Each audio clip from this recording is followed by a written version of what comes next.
विरोधी असल्याची टीका केंद्रीय मंत्री रामदास आठवले यांनी केलेली आहे। पब्लिसिटी स्टंटसाठी अशी विधानं राज यांनी करू नये असा सल्ला रामदास आठवले यांनी राज ठाकरेंना दिलाय।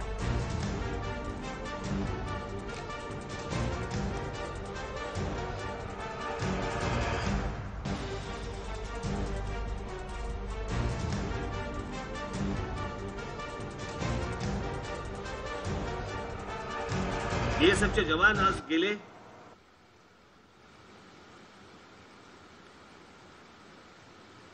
लगेच त्याच्यावरती रोज बातम्या आपल्या सुरू, पाकिस्तानचं पाणी तोडणार का नळात द्यायचं काय पाकिस्तानचं पाणी तोडायला?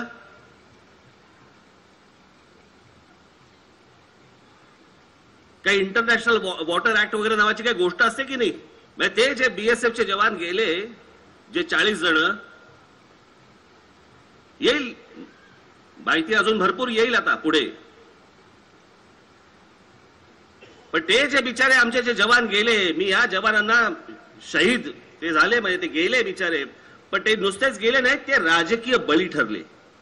राज ठाकरे हे मनसेचे मोठे नेते आहेत आणि त्यांच्याबद्दल बोलायचं झालं तर बाबा त्यांनी अशा पद्धतीची अशा वेळेला भूमिका मांडणं बरोबर नाही आहे। राष्ट्रवादी भूमिका मांडली पाहिजे, नरेंद्र मोदींना पाठिंबा देणारी भूमिका मांडली पाहिजे। अशा वेळेला मनामध्ये शंका कुशंका व्यक्त करण्याची वेळ अजिबात नाही।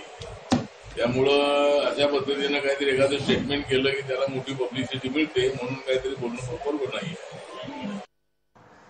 शिवसेनेने दक्षिण मुंबईची जागा आमच्यासाठी सोडली नाही तर भाजपनं ईशान्य मुंबईची जागा आमच्यासाठी सोडावी अशी मागणी केंद्रीय मंत्री रामदास आठवले यांनी केलेली आहे।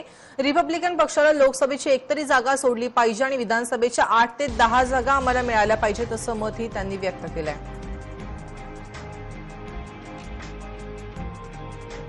आम्हाला विधानसभेच्याही जागा मिळाल्या पाहिजेत, लोकसभाही आम्हाला मिळाली पाहिजे, या संबंधामध्ये उद्या आम्ही चर्चा करणार आहोत आणि त्यानंतर मग आम्ही मुख्यमंत्र्यांची आणि राणी पाटील यांची आणि वेळ पडली तर अमित शहा आणि नरेंद्र मोदी यांची भेट आम्ही घेणार आहोत आणि आम्ही तुमच्यासोबत एवढे प्रामाणिकपणे आहोत तर आम्हाला न्याय मिळाला पाहिजे या दृष्टिकोनातून आम्ही उद्या बसणार आहोत। त्याचबरोबर आमच्या रिपब्लिकन पक्षाच्या एक हाय पॉवर कमिटीची एक मिटिंग जी आहे उद्या मुंबईमध्ये ठेवलेली आहे। रिपब्लिकन पक्षाला एवढं अनुलेखाने बाजूला ठेवणं बरोबर नाहीये। रिपब्लिकन पक्ष हा एक शक्तिशाली पक्ष आहे। आमच्या जागा किती निवडून येतात त्यापेक्षा आम्ही जागा किती निवडून आणतो हे महत्वाचं आहे।